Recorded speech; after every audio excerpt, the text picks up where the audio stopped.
हरे कृष्णा।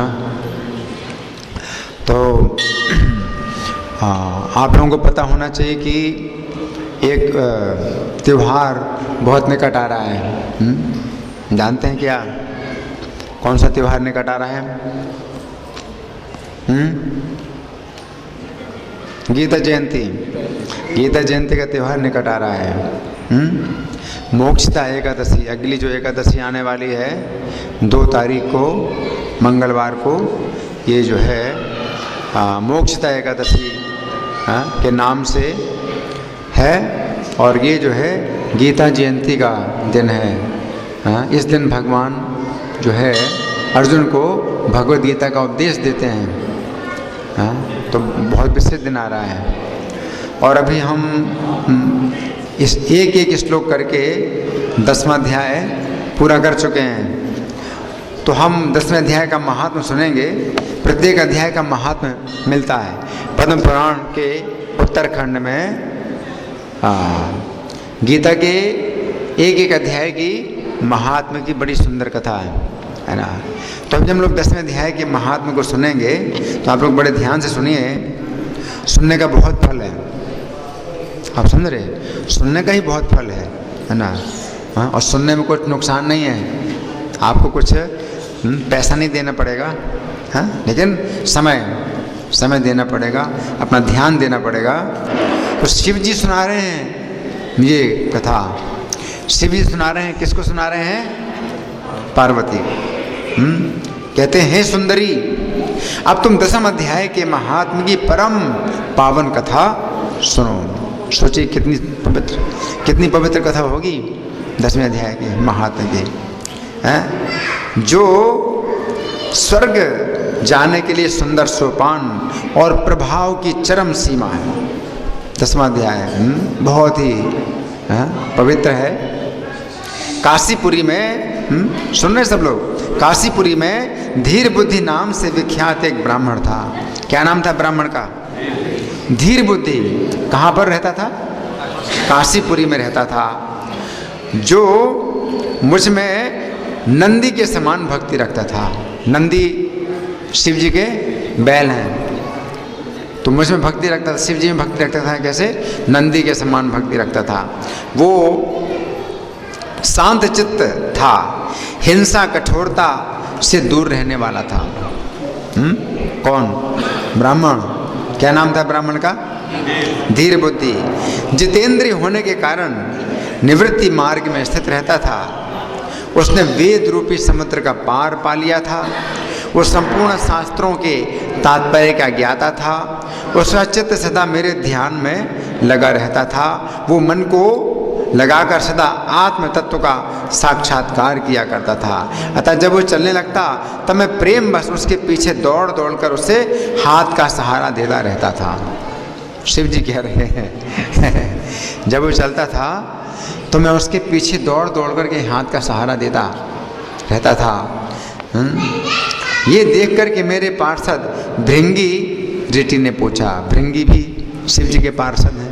तो ये देख कर के मेरे पार्षद भृंगी ने मुझसे पूछा कि हे देव, इस प्रकार भला किसने आपका दर्शन किया होगा? इस महात्मा ने कौन सा तप ही किया है, होम किया है अथवा जप किया है कि स्वयं आप ही पद पद पर इसे हाथ का सहारा देते चलते हैं? शिव जी से पूछ रहा है उनका पार्षद भृंगी ऋषि उनसे पूछ रहे। भृंगी ऋषि का ये प्रश्न सुनकर मैंने इस प्रकार उत्तर देना आरंभ किया। तो शिव जी जो है कह रहे हैं कि मैंने भृंगी ऋषि को उत्तर दिया, है ना। एक समय की बात है, कैलाश पर्वत के पास पुन्नाग वन के भीतर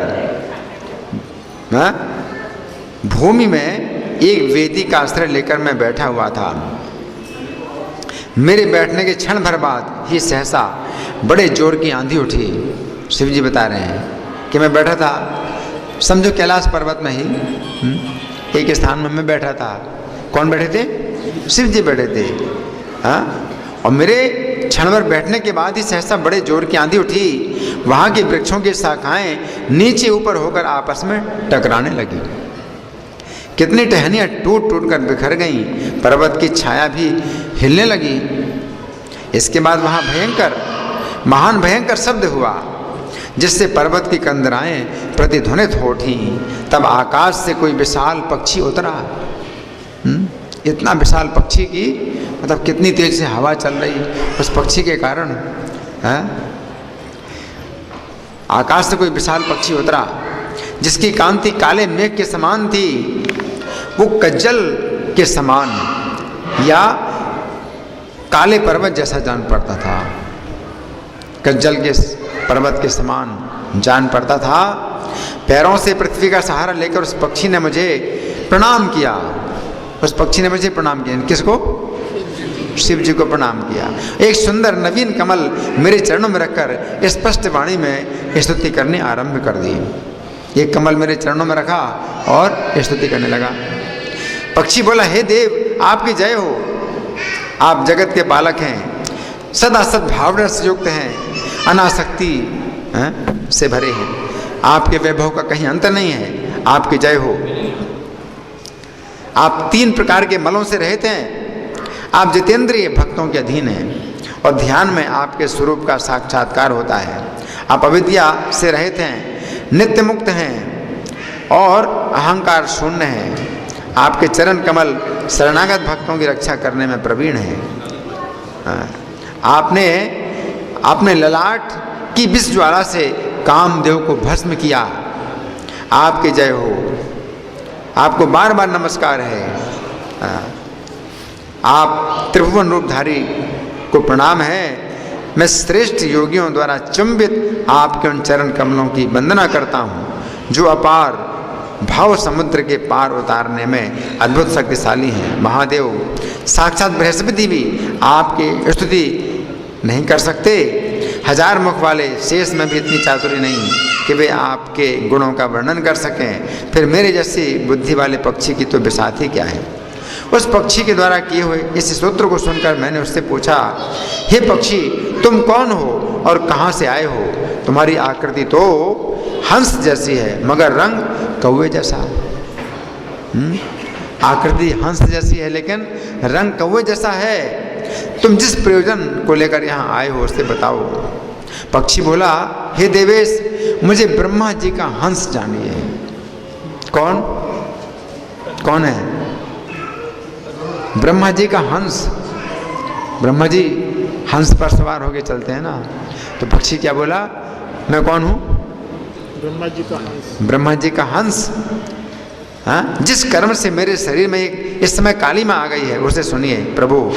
यद्यपि आप सर्वज्ञ हैं तथापि यदि आप पूछते हैं तो मैं बतलाता हूँ। सौराष्ट्र नगर के पास एक सुंदर सरोवर है। सूरत नगर है ना, एक सौराष्ट्र नगर के पास एक सुंदर सरोवर है जिसमें कमल लहलहाते रहते हैं। उसी में से श्वेत मृणालों के ग्रास लेकर मैं बड़ी तीव्र गति से आकाश में उड़ रहा था। उसमें से सफ़ेद सफ़ेद मृणाल लेकर के अपने चोंच में और मैं बहुत तेज़ी से उड़ रहा था। उस सरोवर में मृणाल कमल की होते ना, उनको लेकर के तीव्र गति से उड़ रहा था। उड़ते उड़ते सहसा वहाँ से पृथ्वी पर गिर पड़ा। मैं पृथ्वी पर गिर पड़ा। जब होश में आया, मुझे होश भी नहीं रहा कि मैं गिर गया हूँ। जब होश में आया और अपने गिरने का कोई कारण ना देख सका तो मन ही मन सोचने लगा, अहो ये क्या हो गया मुझे? आज मेरा पतन कैसे हो गया? पके हुए कपूर के समान मेरे श्वेत शरीर में ये कालिमा कैसे आ गई? मेरा जो शरीर है कपूर के समान सफ़ेद भाई काला हो गया। जब होश आया, देखो उड़ते उड़ते मतलब नीचे गिर गया, बेहोश हो गया। जब होश आया, ये क्या हो गया? मेरा शरीर एकदम काला हो गया। इस प्रकार विस्मित होकर मैं अभी विचार ही कर रहा था कि इस पोखरे के कमलों में से मुझे ऐसी वाणी सुनाई दी। वहाँ पर कमल जो खिले थे उनमें से वाणी सुनाई दी, हंस उठो, मैं तुम्हारे गिरने का और काले होने का कारण बताती हूँ। तब मैं उठकर सरोवर के बीच में गया और वहाँ 5 कमलों से युक्त एक सुंदर कमलिनी को देखा। सरोवर में एक कमलिनी 5 कमलों से युक्त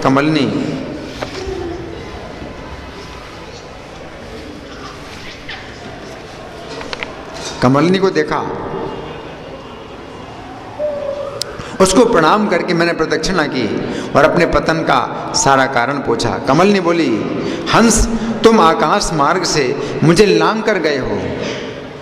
उसी पाप के परिणाम बस तुम्हें पृथ्वी पर गिरना पड़ा है। तुमने आकाश से मुझे लांघा, इसके परिणाम से तुम्हें गिरना पड़ा और उसी के कारण तुम्हारे शरीर में कालिमा दिखाई देती है। तुम्हें गिरा देख मेरे हृदय में दया भर आई। तुम गिर गए तो मुझे दया आई और जब मैं इस मध्यम कमल के द्वारा बोलने लगी हूँ उस समय मेरे मुख से निकली हुई सुगंध को सूंघकर मैंने बोलना शुरू किया तो मुख की सुगंध को सूंघकर 60,000 भौरे स्वर्गलोक चले गए हैं। 60,000 भौरे स्वर्ग चले गए हैं। उस मैंने बोला तो सुगंध से 60,000 भौरे स्वर्गलोक को चले गए। पक्षीराज, जिस कारण मुझ में इतना वैभव, ऐसा प्रभाव आया है उसे बतलाती हूँ, सुनो। इस जन्म से पहले तीसरे जन्म में, हाँ, ये जन्म मेरा कमलिनी का हुआ है। इस जन्म से पहले तीसरे जन्म में मैं इस पृथ्वी पर एक ब्राह्मण की कन्या के रूप में उत्पन्न हुई थी। किस रूप में? ब्राह्मण की कन्या के रूप में। उस समय मेरा नाम सरोज वदना था। सरोज वदना। मैं गुरुजनों की सेवा करती हुई सदा एकमात्र पतिव्रत के पालन में तत्पर रहती थी। एक दिन की बात है कि मैं एक मैना को पढ़ा रही थी। इससे पति सेवा में कुछ विलंब हो गया। मैना को पढ़ा रही थी तो पति सेवा में विलंब हो गया। इससे पति देवता कुपित हो गए। उन्होंने शाप दिया, पापनी तू मैना हो जा। मरने के बाद यद्यपि मैं मैना ही हुई तथापि पातिव्रत के प्रभाव से मुनियों के ही घर में मुझे आश्रय मिला। किसी मुनि कन्या ने मेरा पालन पोषण किया। मैं जिनके घर में थी वे ब्राह्मण प्रतिदिन प्रातः काल विभूति योग नाम से प्रसिद्ध गीता के 10वें अध्याय का पाठ करते थे। और मैं उस पाप हर अध्याय को सुना करती थी। हे पक्षी, काल आने पर मैं मैना का शरीर छोड़कर 10वें अध्याय के महात्म्य से स्वर्गलोक में अप्सरा हुई और मेरा नाम पद्मावती हुआ और मैं पद्मा की प्यारी सखी हो गई। एक दिन मैं विमान से आकाश में विचरण कर रही थी। उस समय सुंदर कमलों से सुशोभित इस रमणीय सरोवर पर मेरी दृष्टि पड़ी। इसमें उतरकर ज्यों ही मैंने जल क्रीड़ा आरंभ की। अकेली थी, इस सरोवर में जल क्रीड़ा करने लगी। क्यों ही दुर्वासा मुनि आ गए। उन्होंने वस्त्रहीन अवस्था में मुझे देख लिया। उनके भय से मैंने स्वयं ही एक कमलिनी का रूप धारण कर लिया। मेरे दोनों पैर 2 कमल हुए, दोनों हाथ भी 2 कमल हो गए और शेष अंगों के साथ मेरा मुख भी एक कमल हो गया। 5 कमल का जो है मैंने शरीर धारण कर लिया। इस प्रकार मैं 5 कमलों से युक्त हुई। मुनिवर दुर्वासा ने मुझे देखा। उनके नेत्र क्रोध अग्नि से जल रहे थे। वे बोले, पापनी, तो इसी रूप में 100 वर्षों तक पड़ी रहे। तो इसी रूप में 100 वर्षों तक पड़ी रहे। ये शाप देकर वे क्षण भर में अंतर्धान हो गए। कमलिनी होने पर भी विभूति योग अध्याय के महात्म से मेरी वाणी लुप्त नहीं हुई। ये 10वां अध्याय का पाठ सुनती थी ना, तो मेरी वाणी लुप्त नहीं हुई है। मुझे लांघने मात्र के अपराध से तुम पृथ्वी पर गिरे हो। पक्षीराज, यहाँ खड़े हुए तुम्हारे सामने ही आज मेरे शाप की निवृत्ति हो रही है। मेरा 100 साल पूरा हो गया है, क्योंकि आज 100 वर्ष पूरे हो गए। मेरे द्वारा गाए जाते हुए उस उत्तम अध्याय को तुम भी सुन लो। उसके श्रवण मात्र से तुम भी आज ही मुक्त हो जाओगे। यूँ कहकर पद्मिनी ने स्पष्ट एवं सुंदर वाणी में 10वें अध्याय का पाठ किया और वो मुक्त हो गई उससे सुनने के बाद उसी के दिए हुए इस उत्तम कमल को लाकर मैंने आपको अर्पण किया है। पक्षी कह रहा है। इतनी कथा सुनाकर उस पक्षी ने अपना शरीर त्याग दिया। ये एक अद्भुत सी घटना हुई। वही पक्षी अब 10वें अध्याय के प्रभाव से ब्राह्मण कुल में उत्पन्न हुआ है। जन्म से ही अभ्यास होने के कारण शिशु अवस्था से ही इसके मुख से सीधा गीता के 10वें अध्याय का उच्चारण हुआ करता है। पिछला जो उसका अभ्यास है तो बचपन से ही 10वां अध्याय का उच्चारण हुआ करता है। 10वें अध्याय के अर्थ चिंतन का ये परिणाम हुआ है कि ये शंख चक्रधारी भगवान विष्णु का सदा ही दर्शन करता रहता है। 10वें अध्याय के प्रभाव से ये हमेशा समस्त प्राणियों में स्थित शंख चक्रधारी भगवान विष्णु का सदा ही दर्शन करता रहता है। इसकी स्नेहपूर्ण दृष्टि जब कभी किसी देहधारी के शरीर पर पड़ जाती है, स्नेह से देख ले किसी के ऊपर, तो वह चाहे शराबी और ब्रह्म हत्यारी क्यों ना हो, मुक्त हो जाता है। और पूर्व जन्म में अभ्यास किए हुए 10वें अध्याय के महात्म से इसको दुर्लभ तत्व ज्ञान प्राप्त हुआ है और इसने जीवन मुक्ति भी पा ली है। अतः जब ये रास्ता चलने लगता है तो मैं इसे हाथ का सहारा दिए रहता हूँ। शिव जी जो है भगवान विष्णु के भक्त से बहुत प्रेम करते हैं, है ना।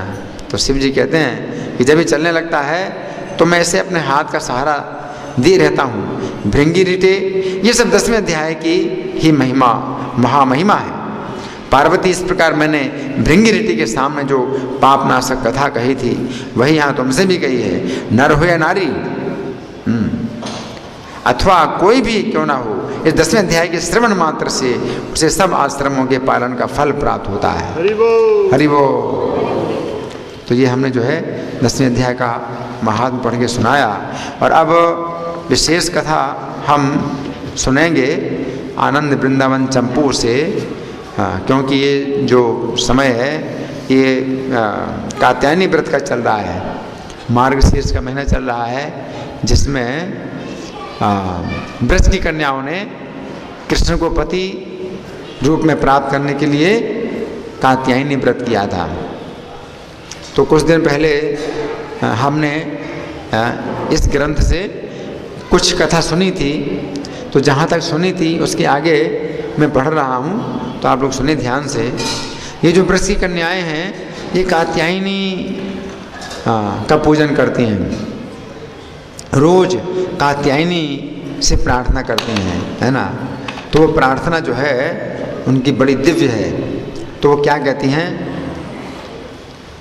हे देवी सर्वशक्तिमान महाविष्णु की तुम योग माया नामक उत्तम शक्ति हो, इसलिए हमारी दृष्टि में तुम कर्तुम अकर्तुम अन्यथा कर्तुम समर्थ प्रतीत हो रही हो।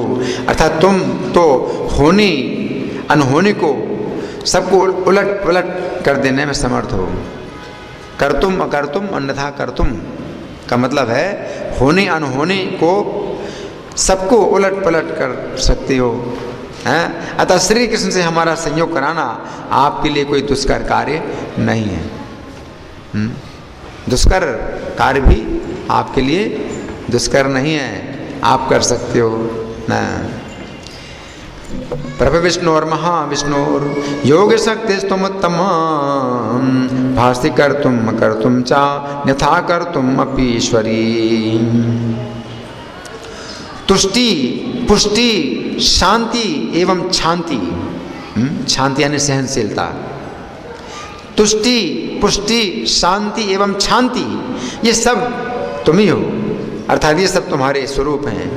एवं मनुष्यों को बंधन और मोक्ष देने वाली अविद्या और विद्या भी तुम ही हो। अविद्या यानी माया के द्वारा मनुष्यों को बंधन देने वाली हो और भक्ति के द्वारा मोक्ष देने वाली हो। अर्थात आपके रुष्ट होने से जीवों का बंधन होता है और आपकी कृपा से जीवों की मुक्ति होती है। तुमेव तुष्टि पुष्टिश्चाम त्वं शांति शांतिरेव च त्वं अविद्या च विद्या च बंध मोक्ष करी नृणाम। हे माता, हे सर्वाणी, तुम तो सबको मोक्ष देने वाली हो, क्योंकि आपकी कटाक्ष मात्र से समस्त जगत अर्थात अनंत ब्रह्मांड उत्पन्न और विनष्ट होते रहते हैं। माता सर्वाणि सर्वाणि जगन्ति तुन्नपांगतः उन्मीलन्ति निमीलन्ति भवन्ति विभवन्ति च। हे देवी, आप तो समस्त प्रकार के मंगलों के मस्तक पर विराजमान हो, अतः आपकी आज्ञा देवताओं के मस्तक पर भी रहती है। आपकी आज्ञा देवताओं के मस्तक पर भी रहती है। सर्वमंगल मूर्धन्ये मूर्धन्ये विदेवकसाम तवाज्ञा चा समज्ञा चा राजहंसी वे राजते। तुम तो पर से भी परतर हो, परम वैष्णवी हो, अतः श्री कृष्ण सेवा परायण हो। कौन? कात्यायनी देवी है, परोपकार में लगी रहती हो। हे परमेश्वरी, तुम्हें हमारा नमस्कार है। परात् परतरे कृष्ण परे परम वैष्णवी परोपकार परमे परमेश्वरी ते नमः। तुम तो सर्वश्रेष्ठ हो और समस्त प्राणी मात्र के मन की बात जानती हो, अतः हे देवी, हम सब कन्याओं के लिए श्री नंद नंदन को ही पति रूप में दे दीजिए, हमें प्रदान कीजिए। किसको? नंद नंदन प्रदान कीजिए। किस रूप में? पति के रूप में प्रदान कीजिए। मनोज्ञासी मनोज्ञासी तुम सर्वस्य वैदेहिनः देहिनः पतिरूपेण देवी गोपेंद्र नंदनम। इस प्रकार उन कन्याओं ने अपनी रुचि के अनुसार परम मनोहरता पूर्वक बहुत देर तक देवी की स्तुति करके और प्रणाम करने के बाद वो देवी यमुना जी में ही विसर्जन कर दी।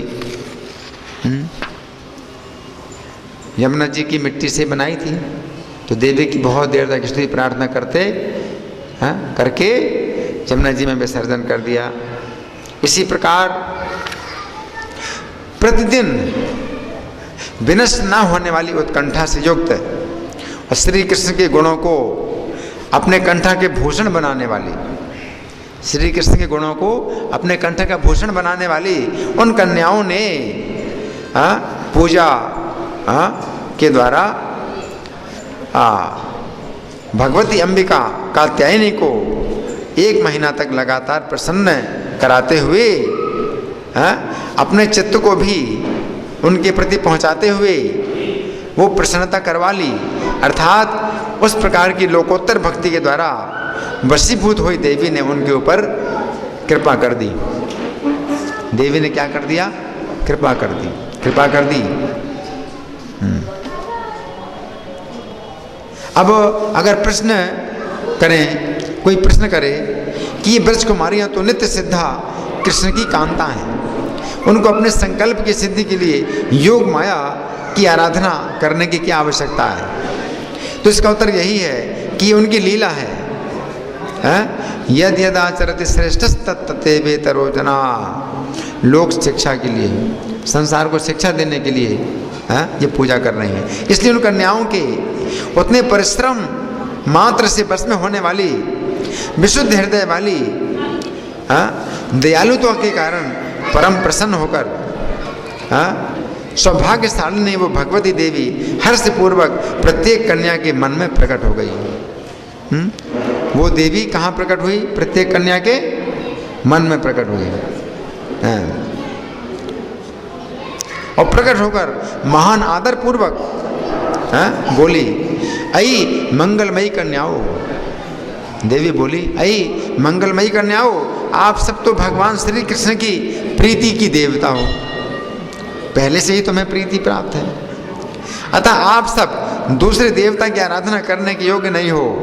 अर्थात आपको दूसरे देवता की आराधना की आवश्यकता नहीं है। देवी बोली, क्योंकि लक्ष्मी ने तो श्री कृष्ण से ये प्रार्थना की थी कि मैं तो गोपी रूप में अवतीर्ण होकर आपके साथ विहार करना चाहती हूँ। लक्ष्मी जी ने भी प्रार्थना की थी। इस प्रकार की लक्ष्मी की कामना के सुख को तुम देने वाले हो। तुम तो लक्ष्मी की भी कामना पूरी करने वाली हो। लक्ष्मी तक कामना करती है कि ब्रज में गोपी होकर के कृष्ण के साथ में विहार करूं, तो तुम तो लक्ष्मी की कामना को भी पूरी कर सकती हो। इसलिए आप जैसी नित्य सिद्ध श्री कृष्ण कांताएं लक्ष्मी की कामना से दूसरे देवता की आराधना नहीं करती हैं। तुम तो लक्ष्मी की भी कामना पूरी कर सकती हो, फिर लक्ष्मी की कामना से तुम दूसरे देवता की आराधना क्यों करोगी? तथापि निष्कपट भाव से मेरी आराधना रूप तुम्हारा जो ये कर्म है वो केवल तुम्हारी बढ़ती हुई उत्कंठा के कारण है। ये तो मेरे यश को बढ़ाने के लिए तुमने मेरा यश बढ़ाया। अतः हे कन्याओं, तुम्हारे लिए अतिशय शीघ्रता पूर्वक और सुंदरता पूर्वक ही श्री कृष्ण की निकटता का लाभ हो जाएगा। अति शीघ्रता पूर्वक और सुंदरता पूर्वक कृष्ण की निकटता का लाभ हो जाएगा। इससे आगे तपस्या करने की आवश्यकता नहीं है। किसने कहा? देवी ने कहा। किससे कहा? ब्रज की कन्याओं से कहा। इस प्रकार कहते ही वो देवी सभी के अंतःकरण से तिरोहित हो गई। उन कन्याओं को का इस प्रकार का विशेष अनुभव उन कन्याओं का इस प्रकार का अनुभव विशेष करके उत्पन्न हो गया। उस प्रकार के अनुभव के साक्षी उनके नेत्र हो गए। ये सब बाएं अंग फड़कने लगे। स्त्रियों के बाएं अंग फड़कते हैं तो शुभ लक्षण है, तो उनको कृष्ण की प्राप्ति होगी। देवी ने वरदान दिया है ना, तो ये मन में ही जो है देवी प्रकट हुई थी, तो उनको कुछ शंका रही, कुछ शंका बनी रही। तो शंका दूर करने के लिए क्या हुआ? उनके शरीर के बाएं अंग फड़कने लगे। नेत्र, भुजा, जंघा, ये सब बाम अंग फड़कने लगे। मानो निश्चित अपने हृदय में आश्वासन प्राप्त हो गया। श्री कृष्ण के साथ उनके रमण की योजना का मनोरथ हस्तगत ही हो गया है। ये बात मानकर भी उन कन्याओं ने ये कात्यायनी का व्रत 1 महीना तक पूरा करके ही समाप्त करना चाहिए, ये निर्णय कर लिया। कात्यायनी से तो वरदान प्राप्त हो गया, निश्चित है कृष्ण की प्राप्ति होनी है, और महीना पूरा नहीं हुआ है, लेकिन उन्होंने निर्णय किया कि हम पूरा महीना करेंगे। अब करने की जरूरत नहीं है, कात्यायनी तो प्रसन्न हो गई हैं और वरदान दे दिया है, और हमारे बाएं अंग फड़क रहे हैं कि कृष्ण की प्राप्ति होगी, लेकिन अभी करेंगी, पूरा महीना करेंगी, पूरा करेंगी। तब महीना की समाप्ति वाले दिन महीना समाप्त होगा 6 दिसंबर को पूर्णिमा, मार्गशीर्ष की पूर्णिमा आएगी। समाप्ति वाले दिन सूर्य के उदय हो जाने पर, सूर्य का उदय हुआ तो कमलनी खिली, तो किसी आनंद की सुंदरता से युक्त होकर वे कन्याएं पहले दिनों की अपेक्षा शोभा से युक्त देवी की पूजा करके अतिशय आनंद से युक्त होकर व्रत को समाप्त करके मानो अपने अपने को भली प्रकार प्राप्त हुए तपस्या के फल से युक्त होकर परस्पर के नमस्कार करने से उत्पन्न हुए हर्ष के कारण, एक दूसरे को नमस्कार करके जो उत्पन्न हुआ हर्ष, उसके कारण मानो अवभृत स्नान करने के लिए सखियों के साथ मिलकर यमुना जी में विहार करने लगी। अवभृत स्नान यज्ञ की पूर्णाहुति के बाद जो किया जाता है स्नान, तो मानो अवभृत स्नान कर रही हैं। तो सखियों के साथ मिलकर यमुना जी में विहार करने की इच्छा से युक्त होकर कात्यायनी देवी द्वारा पहले ही उनको कृपा प्राप्त हो चुकी है। तो अपने वस्त्रों को तट पर रख करके यमुना जल में लीला पूर्वक कूद पड़ी। जल का आश्रय लेकर परस्पर परम कौतूहल से हलन करती हैं। हलन में खींचती हैं एक दूसरे को। खेलना है ना, जल में खेलती हैं तो परस्पर एक दूसरे को खींचती हैं या घसीटती हैं, और इस प्रकार से सुंदरता से शोभायमान मन वाली वे कन्याएं सूर्य की किरणों के कारण शीत से ज़्यादा भयभीत नहीं हो रही हैं। कि सूर्योदय हो गया है तो ठंडे तो है, लेकिन ज़्यादा भयभीत नहीं हो रही हैं क्योंकि सूर्योदय भी हो गया है। तो क्षण भर विहार करती हुई शोभा पाने लगी। इसी दिन अब आज के दिन कृष्ण ने एक दिन पहले से ही निश्चित विचार कर लिया था कि आज के दिन गोचारण करना है यहाँ पर। तो एक दिन पहले से ही निश्चित कर लिया था कृष्ण ने आज के दिन के लिए कि इस स्थान पर गोचारण करना है। पहले ही अर्थात कल उस जगह गोचारण करेंगे। इस प्रकार के निश्चित विचार से युक्त गोचारण के स्थल की ओर चल देने से श्री कृष्ण के दर्शन की प्रसन्नता से पक्षी आकाश में चहचहा कर रहे हैं। कृष्ण के दर्शन की प्रसन्नता के कारण पक्षी आकाश में क्या कर रहे हैं? चहचहा कर रहे हैं। और कपट से रहित प्रेम वाले बलदेव आदि प्रिय सखाओं द्वारा गौओं के पीछे पीछे बाधा रहित हो गए हैं। कृष्ण की बाधा दूर हो गई है। इस स्थान के आने में की बाधा दूर हो गई। बलदेव जी आदि जितने सखा हैं वो पीछे रह गए हैं और कृष्ण आ गए हैं। तो कृष्ण चाहते भी हैं एकांत में यहाँ पर आना, तो बलदेव जी जो है गौओं को चराते हुए पीछे रह गए हैं और कृष्ण स्थान में आ गए हैं। तो बाधा से रहित हो। तब योगेश्वरों के भी ईश्वर वे ही ब्रजराज किशोर। कौन है? योगेश्वरों के भी ईश्वर हैं ब्रजराज किशोर। योगेश्वर उनको कहते हैं जिनके अंदर स्त्री पुरुष का जो है आकर्षण नहीं होता है। योगेश्वर उनके भी ईश्वर हैं कृष्ण। मतलब कितने पवित्र हैं, है ना। ये जो लीला है उनकी पवित्र है, बहुत पवित्र है। इसलिए कहा गया योगेश्वरों के भी ईश्वर ब्रजराज किशोर प्रातःकाल अपने मुख चंद्र की शोभा से मुरली को भली प्रकार से धो करके, मुख चंद्र के रस से मुरली को धो करके, यानी बंसी बजा करके, मधुरता पूर्वक मुरली बजाकर स्वतंत्र होकर भी कात्यायनी व्रत परायण कन्याओं के द्वारा प्रीतम सुख के कारण उनके वशवर्ती होकर अवश्य में वो उनकी ओर दृष्टिपात करके उन कन्याओं के गुणों को अपने कंठ का आभरण बनाया। उनके कन्याओं का गुण मतलब भगवान कृष्ण अपने कंठ में धारण करते हैं। गोचारण सुख को छोड़ करके, गौओं को चराने का भी जो सुख है उसको छोड़ करके, और मित्रों के संग से उत्पन्न होने वाले सुख को भी छोड़ करके आए। कृष्ण को जो है जो सुख प्राप्त होता है गौचारण का उसको भी छोड़ दिया, और मित्रों के साथ भी जो सुख प्राप्त होता है उसको भी छोड़ दिया, और कहाँ पर आए हैं? इन कन्याओं के पास आए हैं। और जिनका अपूर्व अनुराग वर्ष भर से बढ़ चुका था, उन कन्याओं की उत्कंठा से उत्पन्न हुई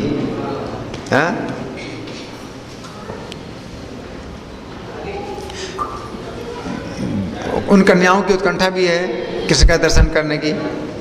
तो विशुद्ध अंतःकरण वाले छोटे छोटे 4 बालकों के साथ अलक्षित होकर यहाँ पर आए हैं। तो कृष्ण के साथ में 4 छोटे छोटे बालक हैं, है ना।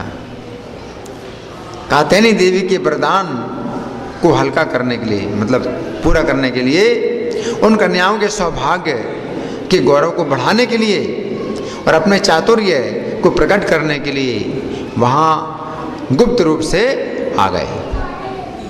भगवान का कितना सुंदर वर्णन है ना। भगवान आए हैं, है ना। गोपाल चंपू में लिखा है कि जो 4 सखा थे कृष्ण के छोटी छोटी अवस्था के, उनके नाम कौन है? उनके नाम है दाम, वसुदाम, नहीं दाम, सुदाम, वसुदाम और किंकिणी। ये 4 जो है छोटे छोटे बालक हैं कृष्ण के साथ में। दाम, सुदाम, वसुदाम और किंकिणी नाम वाले 4 सखा श्री कृष्ण के साथ वस्त्र हरण लीला में आए थे।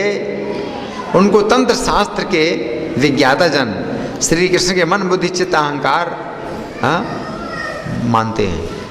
कृष्ण के मन बुद्धि चित्त अहंकार ही हैं ये 4 बालक। 4 अंतःकरण होते ना, भगवान के 4 अंतःकरण है, मन बुद्धि चित्त अहंकार। तो यही जो है ये 4 बालक कृष्ण के यही हैं, मन बुद्धि चित्त अहंकार है। ऐसा ये चारों कुमार 4-5 वर्ष के थे। कितने वर्ष के थे? 4-5 वर्ष के थे। परस्पर मित्रता के कारण हर्ष को धारण करने वाले थे एवं श्री कृष्ण से प्रतिदिन प्रेम की वर्षा प्राप्त करते थे। ये 4 बालक जो है श्री कृष्ण से प्रतिदिन क्या प्राप्त करते थे? प्रेम की वर्षा प्राप्त करते थे। अतः यमुना तट पर चलने के आरंभ से ही भैया हम कहाँ चलें, इस प्रकार श्री कृष्ण से पूछते हुए चलते चलते उनके साथ वहाँ पर चले आए। क्या पूछते हैं? भैया हम कहाँ चलें? 4-5 वर्ष के बालक हैं, पूछते पूछते कृष्ण के साथ आ गए। ये ब्रजराज किशोर यहाँ आकर कृष्ण होकर भी रक्त हो रहे हैं। कृष्ण होकर भी क्या हो रहे हैं? रक्त हो रहे हैं, है ना। श्याम सुंदर होकर भी गोप कुमारियों में अनुरक्त हैं, है ना। श्याम सुंदर मतलब श्याम सुंदर है, रंग उनका श्यामल है, लेकिन अभी क्या हो गए हैं? रक्त हो गए हैं। रक्त मतलब अनुरक्त हो गए हैं, लाल नहीं। लेकिन एक अर्थ होता है लाल, तो लाल तो नहीं है, लेकिन रक्त वर्ण के हो गए, यानी अनुरक्त हो गए हैं। उसके बाद श्री कृष्ण ने अपने केशों को बांधा। वस्त्र हरण करने के लिए क्या किया कृष्ण ने? कृष्ण की बड़ी शोभा है, कृष्ण ने अपने केशों को बांधा, फिर पीतांबर की फेंट कसी, फिर नूपुरों को गूंगा बनाया। नूपुरों को गूंगा बनाया। नूपुरों की आवाज़ होगी ना तो इनका पता चल जाएगा ना कि चोरी हो रही है, तो चोरी का पता ना चले, है ना। तो नूपुरों को गूंगा बनाकर अपनी भौहों के इशारे से अपने साथ में आने वाले सखाओं की बातचीत को बारंबार रोका। बात नहीं करना, चुप रहना, है, आवाज़ नहीं। तो कृष्ण जो है अपने भौं के सहारे से अपने सखाओं की बातचीत को बारंबार रोकते हुए शरीर को झुकाकर कातर नयन होकर अपने अंग को अपने अंगों के द्वारा छिपाते हुए गुप्त रूप से मुस्काकर उन्होंने गोपियों के वस्त्र चुरा लिए। बहुत सुंदर वर्णन है।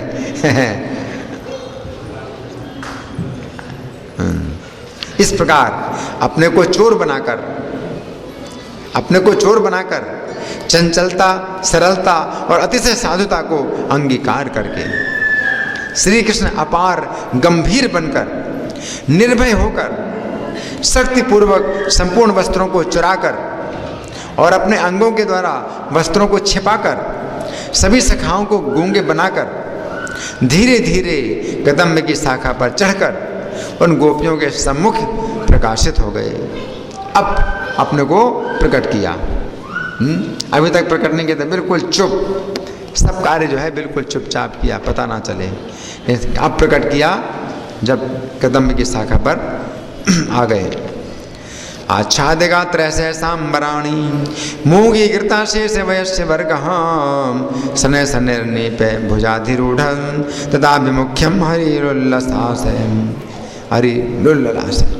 इसके बाद सौभाग्य लक्ष्मी से प्रशंसित एवं लोकातीत वे कन्याएं यमुना जल से उतरने की इच्छा से युक्त होकर वस्त्रों से रहित तट पर दृष्टिपात करके, अब यमुना जल से उतरने की इच्छा मतलब बाहर आने की इच्छा, अब उनके अंदर इच्छा हुई यमुना जल से बाहर आने की इच्छा हुई, तो वस्त्रों से रहित तट को देखा।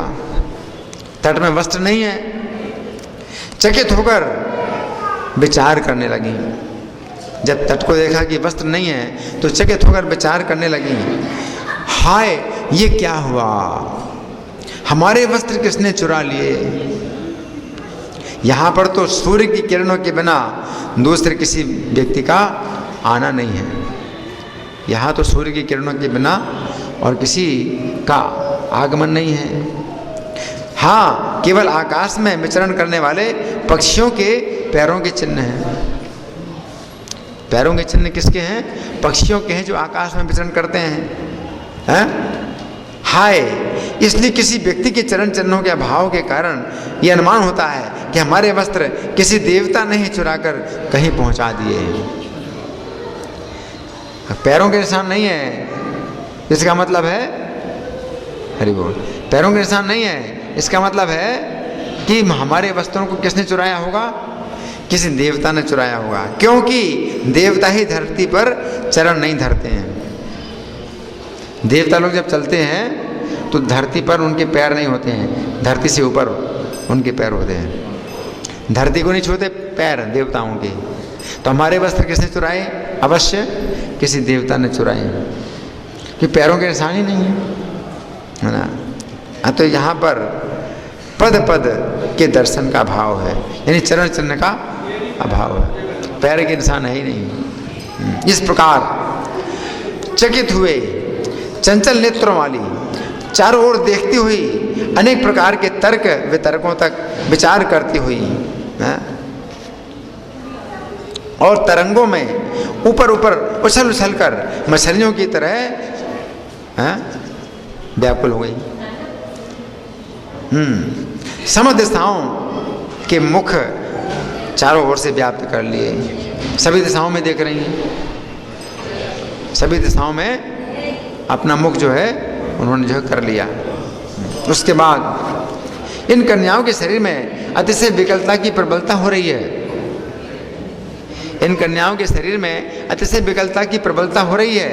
ये विचारते हुए श्री ब्रजराज युवराज करुणा से युक्त होकर यमुना के जल में प्रविष्ट हुई उन सुकुमारी कुल कुमारियों के प्रति परम सुंदर एवं मधु से भी मधुर, स्पष्ट समझ में आने वाले स्वर से युक्त और स्वर्ग में भी जो अमृत नहीं है ऐसा अमृत से धुली हुई वाणी बोले। भगवान की वाणी कैसी है? उसमें इतना अमृत है कि स्वर्ग में भी नहीं है, ऐसी वाणी जो है भगवान बोले।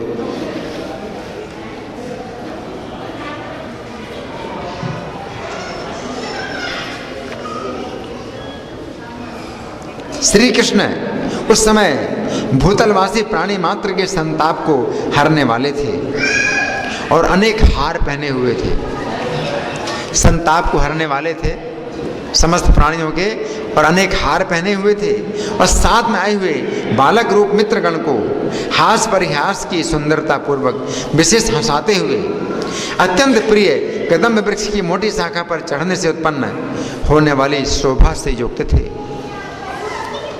किसी दूसरे का सहारा ना लेने के कारण स्वाधीन थे, अपने स्वाभाविक तेज के द्वारा सूर्य को भी तिरस्कृत कर रहे थे। इस प्रकार श्री कृष्ण बोले। श्री कृष्ण बोले, अरे ओ गोप कुमारियों, देखो तुम सब अपने अपने मन को ताप मत दो, अपने मन को ताप मत दो, अपने को संताप मत दो, क्योंकि तुम सब मेरी लीला में लोभ रखती हो, क्योंकि तुम सब मेरी लीला में लोभ रखती हो। अतः मैंने ही कौतुक के कारण रसमय समय को पाकर तुम्हारी इस मनोवृत्ति को अपनी हितकारिणी बनाने के लिए तुम्हारे वस्त्र हर लिए। भगवान क्या कह रहे हैं? तुम इस बात का दुख मत मानो, तुम्हें सुख देने के ही लिए मैंने तुम्हारे वस्त्रों का हरण किया है। भगवान का प्रत्येक कार्य तो सुख देने के लिए, दुख देने के लिए थोड़ी है? इसलिए अपने अपने हार हमारी भेंट करके सुखपूर्वक एवं सरलतापूर्वक मेरी ओर आकर सभी सम्मिलित होकर अथवा एक एक होकर अपने अहंकार को छोड़कर अपने अपने श्रेष्ठ वस्त्रों को ग्रहण कर लो। तो भगवान क्या कह रहे हैं? भगवान क्या कह रहे हैं? अपने अपने हार हमारी भेंट करो, अपने हारों को हमारी भेंट करो और सुखपूर्वक सरसता पूर्वक मेरी ओर आकर सभी सम्मिलित होकर अथवा एक एक होकर अपने अहंकार को छोड़कर अपने अपने श्रेष्ठ वस्त्रों को ग्रहण कर लो, है ना। तो भगवान जो है उनका, भगवान का जो व्यवहार है वो बहुत कोमल है। भगवान का व्यवहार कठोर नहीं है। भगवान जो व्यवहार करते हैं, इस व्यवहार के द्वारा भगवान सुख नहीं लेते हैं बल्कि सुख देते हैं, है ना। इस भौतिक संसार में कोई पुरुष अगर ऐसा व्यवहार करता है तो वो किसी स्त्री को छेड़ने के लिए करता है, उसको दुख पहुंचाने के लिए करता है, उसको परेशान करने के लिए करता है। तो इस भौतिक संसार में ऐसे जो व्यवहार हैं वो नहीं होते हैं जो भगवान के हैं। भगवान का जो व्यवहार है वो बहुत बहुत कोमल है ना। तो भगवान कितने कोमल तरीके से बोलते हैं। तो यहीं पर ही हम इस कथा को विराम देते हैं, लेकिन हमें मतलब समझना चाहिए कि ये भगवान की जो लीला है वो बहुत पवित्र है। भगवान का जो भाव है वो बहुत पवित्र है। इसमें उस प्रकार का भाव नहीं है जैसे भौतिक संसार में देखा जाता है ना। जैसे चीर हरण की लीला है ना, तो भगवान ने भी की और दुशासन ने भी चीर हरण किया, लेकिन इसमें दिन रात का अंतर है। दुशासन ने द्रौपदी को कठोर शब्दों का प्रयोग किया था, द्रौपदी से कठोर शब्दों का प्रयोग किया था। द्रौपदी का अपमान करने के लिए उसके वस्त्र हरण किए और भरी सभा में, पुरुषों की सभा में अकेली स्त्री को जो है नग्न करने का प्रयास किया, है ना। जबकि भगवान जो है कितना कोमल बोल रहे हैं उनके साथ में, और वे सब एकत्रित हैं और भगवान से वो जो है इस प्रकार का संबंध पाना चाहती हैं। तो भगवान जो है उनका सुख बढ़ाने के लिए ऐसी बातें बोल रहे हैं। तो ये भाव है, एक भाव है जिसको कि गीता में भगवान कहते हैं सुखम आत्यंतिकम या तद बुद्धिग्राह्यम अतीन्द्रियम। ये अतीन्द्र इंद्रियों से परे है ये सुख, आत्यंतिक सुख है, और ये तद बुद्धि यानी शुद्ध बुद्धि के द्वारा ही प्राप्त होता है। ये सुख जो है इंद्रियों का सुख नहीं है। भगवान ने जो वस्त्रों का हरण किया और जो बातचीत कर रहे हैं, तो वो जो सुख प्राप्त हो रहा है उनको भगवान की बातों का, तो वो एक इंद्रियों से परे है ये सुख, और ये शुद्ध बुद्धि के द्वारा ही प्राप्त होता है कि कृष्ण हमारे पति हैं और हंसी मजाक कर रहे हैं, पति को ही अधिकार है अपनी पत्नी के साथ हंसी मजाक करने का। तो इस प्रकार से हंसी मजाक कर रहे हैं, तो ये जो भाव है, तो ये उनका जो है एक आनंद है जो कि भगवान उनको प्रदान कर रहे हैं। तो इसमें जो है भगवान का कोई मतलब दुर्भावना नहीं है। तो इसको समझना है। भगवान ने जो है जब वस्त्र हरण किए तो उससे उनकी वो जो तपस्या है वो पूरी हुई, उनकी तपस्या का फल प्राप्त हुआ, है ना। भगवान उनके वस्त्रों का हरण किया, उनका सम्मान बढ़ा।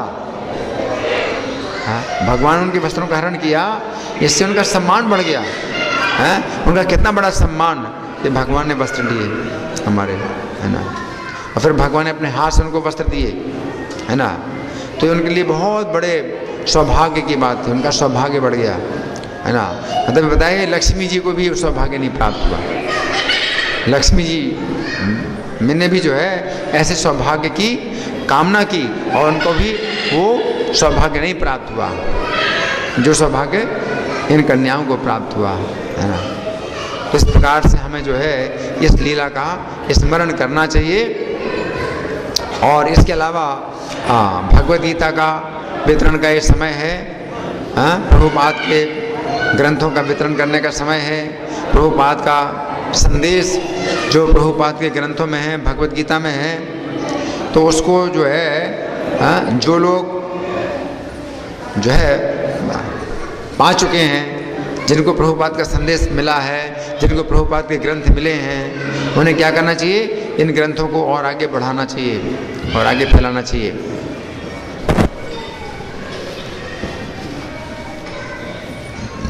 चैतन्य महाप्रभु की भविष्यवाणी है कि कि पृथ्वी ते आछे जत नगर आदि ग्राम सर्वत्र प्रचार होई बे मोर नाम।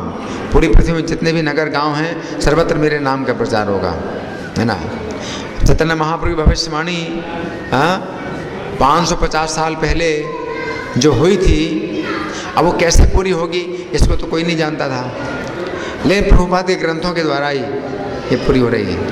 तो प्रभुपाद के ग्रंथों के द्वारा ही जहाँ जहाँ प्रभुपाद के ग्रंथ जाते हैं वहाँ वहाँ चैतन्य महाप्रभु के नाम का प्रचार होता है ना। तो इस कार्य में क्या है कि हमें और आपको निमित्त बनना है। जैसे गीता में भगवान कहते हैं निमित्त मात्रम भव सव्य साचन, कि ये सब मेरे द्वारा तो मारे गए हैं, तुम तो केवल निमित्त मात्र बनो।